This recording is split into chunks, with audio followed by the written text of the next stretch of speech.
ہو سکتے ہیں اگر لوک سبھا برخاست ہو جائے تو۔ لوک سبھا کے ممبر عوام کی نمائندگی کرتے ہیں، براہ راست ان کو چن کے دیا جاتا ہے، اور اس کے ممبروں کی تعداد ہوتی ہے 552۔ کچھ ایسے طبقے جو کہ درجہ فہرست ذاتوں اور قبائل کے ہوتے ہیں، ان کے بھی تحفظات لوک سبھا میں کیے جاتے ہیں، اور اگر اینگلو انڈین برادری کا شمار نہ ہو تو صدر جمہوریہ کوئی 2 ممبران کو لوک سبھا میں نامزد کرتے ہیں۔ یہ ہو گئے لوک سبھا کے بارے میں اتنے اہم معلومات ہیں۔ راجیہ سبھا ایوان بالا، بھارتی پارلیمنٹ کا اعلیٰ اور ثانوی ایوان راجیہ سبھا ہے۔ راجیہ سبھا بھارتی پارلیمنٹ کا بالواسطہ منتخب کیا جانے والا ایوان ہے۔ راجیہ سبھا وفاقی بھارت کی 29 ریاستیں، حکومتیں اور مرکز کے زیر اہتمام 7 ریاستوں کی نمائندگی کرتا ہے، یعنی راجیہ سبھا میں وفاقی ریاست کی نمائندگی ریاستوں کے نمائندے ممبر کی حیثیت رکھتے ہیں۔ راجیہ سبھا کی کل ممبروں کی تعداد 250 ہے۔ اس میں سے 238 ممبران مختلف ریاستوں اور مرکز کے زیر انتظام علاقوں سے منتخب کیے جاتے ہیں۔ راجیہ سبھا میں تمام ریاستی حکومت کے ممبران کی تعداد یکساں نہیں ہوتی، بلکہ آبادی کے لحاظ سے ریاستی حکومت کی نمائندگی ہوتی ہے۔ بقیہ 12 ممبران کا تقرر صدر جمہوریہ کرتے ہیں۔ اب یہ 12 ممبر کون ہوتے ہیں؟ ادب، سائنس، فنون لطیفہ، کھیل، سماجی خدمات وغیرہ میدان سے تجربے کار یا قابل اشخاص نامزد کیے جاتے ہیں۔ راجیہ سبھا میں ممبروں کی تقرری نمائندگی کے تناسب کے طریقے سے کی جاتی ہے۔ راجیہ سبھا کبھی بھی بیک وقت تحلیل نہیں کی جا سکتی، لیے اسے مستقل نوعیت کا ایوان تسلیم کیا جاتا ہے۔ ہر 2 سال بعد 6 برس مدت مکمل کرنے والے ممبران کا 1/3 حصہ سکبدوش کیا جاتا ہے، یعنی ریٹائر ہوتا ہے، اور پھر سے اتنی ہی تعداد میں ممبران کا تقرر کیا جاتا ہے۔ مرحلے دار معینہ تعداد میں ممبران سکبدوش ہوتے ہیں، ریٹائر ہوتے ہیں، اس لیے راجیہ سبھا کا ایوان مسلسل جاری رہتا ہے۔ راجیہ سبھا انتخابات میں بطور امیدوار مقابلہ کرنے کے لیے فرد کا بھارتی شہری ہونا لازمی ہے۔ اس کی عمر 30 سال مکمل ہونی چاہیے۔ لوک سبھا اور راجیہ سبھا کے ممبران کو پارلیمنٹ کہا جاتا ہے۔ رکن پارلیمنٹ اپنے انتخابی حلقے کے مسائل اور دیگر سوالات لوک سبھا میں پیش کر کے اس کا حل تلاش کرنے کی کوشش کرتا ہے۔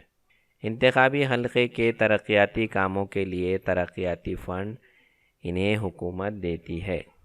عمل کیجیے بچوں، یہاں پر کچھ بچوں کے آپس میں گفتگو کر رہے ہیں، ان کا ایک مکالمہ دیا ہوا ہے، آئیے اس کو سمجھتے ہیں۔ ماریہ، رابعہ، تنویر، شبانہ، مسکان، پرویز، حذیفہ، ان کے بیچ کا یہ مکالمہ ہے، چلیے پڑھتے ہیں اس کو۔ ماریہ کہہ رہی ہے، کیا میں 10ویں جماعت میں پاس ہونے کے بعد امیدوار کی حیثیت سے لوک سبھا انتخابات میں حصہ لے سکتی ہوں؟ رابعہ، نہیں، تم 18 برس کی ہو جاؤ گی تو ووٹ دے سکو گی، لیکن انتخابات میں بطور امیدوار حصہ نہیں لے سکتی۔ کیوں کہہ رہی ہے ایسا؟ کیونکہ اس کی عمر 18 سال ہوں گی تو ووٹ ڈالیں گی وہ، امیدوار کے لیے کم سے کم 25 سال کی عمر ہونی چاہیے۔ تنویر، تمہیں نہیں معلوم کہ لوک سبھا انتخابات میں حصہ لینے کے لیے امیدوار کی عمر 25 برس مکمل ہونی چاہیے۔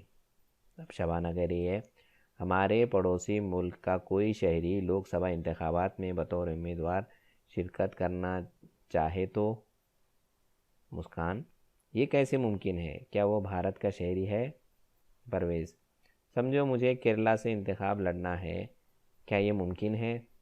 رابعہ، ہاں، کیونکہ اپنے استاد نے ہی کہا ہے کہ کسی بھی ریاست کے انتخابی حلقے سے لوک سبھا انتخابات لڑ سکتے ہیں، یعنی الیکشن لڑ سکتے ہیں۔ حذیفہ، عمر اور شہریت سے متعلق شرائط تو سمجھ میں آ گئی، لیکن انتخابات میں حصہ لینے کے لیے کس کو نااہل سمجھیں گے؟ ماریا: اہلیت کی طرح نااہلیت کے لیے بھی کچھ شرائط اور حدود ہوں گے، چلو ہم اپنے استاد سے معلوم کرتے ہیں۔ پارلیمنٹ کے کام۔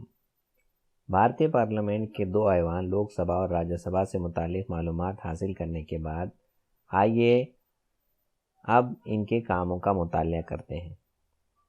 قانون سازی یعنی قانون بنانا، عوام کے مفاد اور اس کے بہبود کے لیے اور آئین میں درج مقاصد پر عمل آوری کے لیے پارلیمنٹ کو کئی نئے قوانین بنانے کی ضرورت ہوتی ہے۔ اس کے ساتھ وقت کے ساتھ ساتھ قوانین کو منسوخ کرنا اور اس میں ترمیم کرنا، یعنی اس کے اندر نئی چیز ایڈ کرنا، مناسب تبدیلیاں کرنی ہوتی ہیں۔ قانون سازی کے اس عمل کو دستور نے ہی واضح کر رکھا ہے۔ اس کے مطابق پارلیمنٹ اپنی بنیادی یا اہم ذمہ داریاں ادا کرتی ہے۔ کابینہ کی نگرانی۔ وزیر اعظم اور ان کی کابینہ پارلیمنٹ ہی میں قائم ہوتی ہے اور ان پر پارلیمنٹ نگرانی رکھتی ہے۔ نگرانی کے مختلف طریقے پارلیمنٹ کو حاصل ہیں۔ پارلیمنٹ کو نظر انداز کر کے کابینہ خود کے اختیارات کا استعمال نہ کرے، اس کی نگرانی پارلیمنٹ کی ذمہ داری ہوتی ہے۔ آئینی ترمیمات۔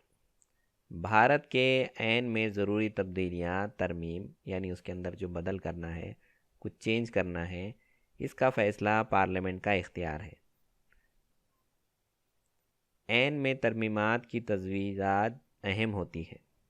اس میں جو تجویز کرنا یعنی اس کے اندر صلاح دینا، رائے دینا، اس کو ہم کہیں گے تجویز۔ پارلیمنٹ ان کی ضرورت پر بحث کر کے قبول کرنے یا نہ کرنے کا فیصلہ کرتی ہے۔ بھارتی آئین میں ترمیمات کے درج ذیل طریقے ہیں۔ پہلا ہے، بھارت کے آئین میں کچھ قوانین پارلیمنٹ کی عام اکثریت سے تبدیل کیے جا سکتے ہیں۔ کچھ ترمیمات کو پارلیمنٹ کی خصوصی اکثریت یعنی 2/3 کی ضرورت ہوتی ہے۔ اور تیسرا ہے، کچھ قوانین پارلیمنٹ کی خصوصی اکثریت سے زیادہ اور آدھے سے زیادہ وفاقی ریاستوں کی منظوری سے تبدیل کیے جا سکتے ہیں۔ یعنی الگ الگ جو ہمارے ملک میں 29 ریاستیں ہیں، ان کی صلاح مشورہ کر کے وہ قانون کو تبدیل کیا جا سکتا ہے۔ لوک سبھا کا صدر۔ لوک سبھا کے انتخابات کے پہلی نشست میں لوک سبھا کے ممبران اپنے ہی درمیان سے کسی ایک رکن کو بطور صدر اسپیکر اور ایک کو بطور نائب صدر منتخب کرتے ہیں۔ لوک سبھا کے صدر کی رہنمائی اور نگرانی میں لوک سبھا کے کام کاج چلتا ہے۔ لوک سبھا بھارتی عوام کی نمائندگی کرتی ہے اور صدر لوک سبھا کی نمائندگی کرتا ہے۔ لوک سبھا کا صدر منتخب ہونے کے بعد لوک سبھا کا کام کاج نہایت غیر جانبدارانہ طریقے سے یعنی بڑی ذمہ داری سے چلانا ہوتا ہے۔ کسی ایک کی سائیڈ نہیں لینا پڑتا ہے، کہ جیسا پارلیمنٹ کے اندر رولنگ پارٹی جو حکومت چلا رہی ہے اور ایک ہوتا ہے اس کے اپوزیشن، تو ان کو جو ہے برابر برابر انصاف دینے کا کام لوک سبھا کا جو صدر ہوتا ہے، اسپیکر، اس کا ہوتا ہے۔ لوک سبھا کے ممبران کو عوامی نمائندگی ہونے کی وجہ سے کچھ خاص اختیارات اور خصوصی حقوق حاصل ہوتے ہیں۔ صدر ان کا تحفظ کرتا ہے۔ ایوان کا کام ذمہ دارانہ طریقے سے چلانا، ایوان کا احترام قائم رکھنا، اصول و ضوابط کی پابندی کے ساتھ چلانا صدر کے فرائض ہیں۔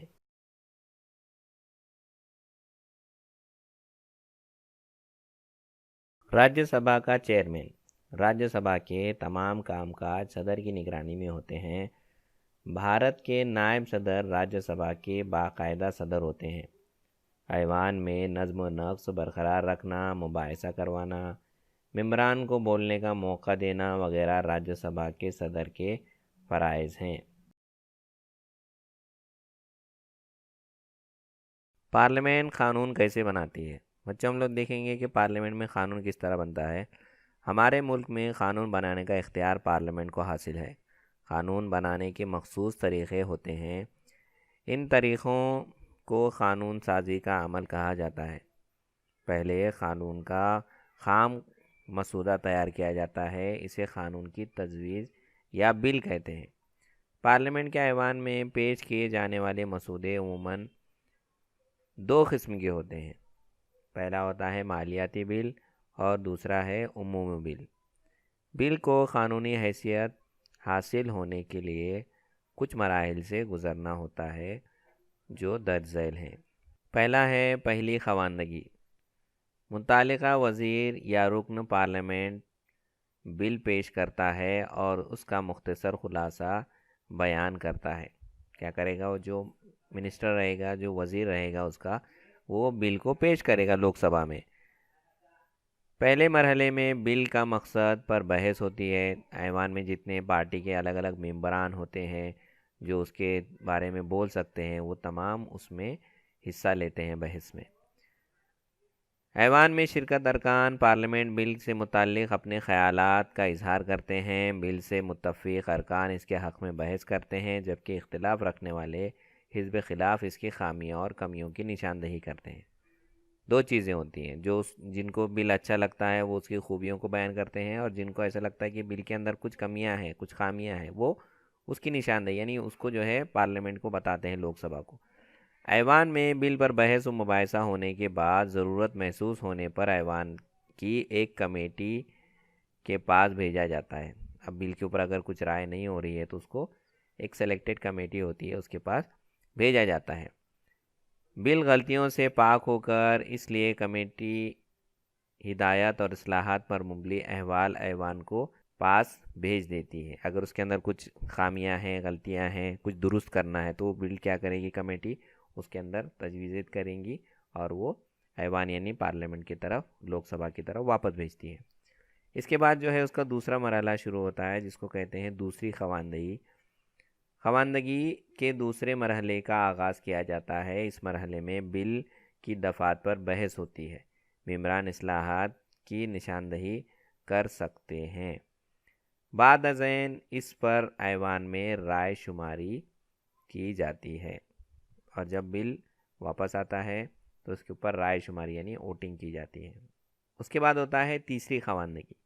تیسری خواندگی کے وقت مسودہ قانون پر مختصر نظر ثانی کی جاتی ہے۔ مسودے کو منظور کرنے کے فیصلے پر رائے شماری کی جاتی ہے، ووٹنگ لی جاتی ہے۔ یہ قانون کے لیے ضروری کثرت رائے حاصل ہونے پر یہ مان لیا جاتا ہے کہ ایوان نے بل کو منظوری دے دی۔ پارلیمنٹ کے دوسرے ایوان میں بھی مسودہ مذکورہ بالا تمام مرحلوں سے گزرتا ہے۔ یہ جب لوک سبھا میں ہو گیا تو یہی کام جو ہے راجیہ سبھا میں ہو گیا، یہ تمام چیزیں وہیں پہ بھی ہوتی ہیں۔ دونوں ہی ایوان منظوری کے بعد جب راجیہ سبھا میں بل منظور ہو گیا تو اس کو منظوری کے لیے ہمارا جو صدر جمہوریہ ہے ان کی طرف بھیجا جاتا ہے۔ مسودہ قانون سے متعلق مرکز میں لوک سبھا اور راجیہ سبھا کے درمیان اختلاف پیدا ہونے کی صورت میں پارلیمنٹ کا متحد اجلاس ہونا نہایت ضروری ہو جاتا ہے۔ اور کبھی کبھی ایسا ہوتا ہے کہ کوئی بل ہے اور جو لوک سبھا میں منظور ہو گیا، راجیہ سبھا میں منظور نہیں ہوا، تو ایسے وقت میں کیا کرتے ہیں، دونوں ایوان یعنی لوک سبھا اور راجیہ سبھا کا ایک متحد یعنی جوائنٹ اجلاس بلایا جاتا ہے اور اس میں اس کو رکھا جاتا ہے۔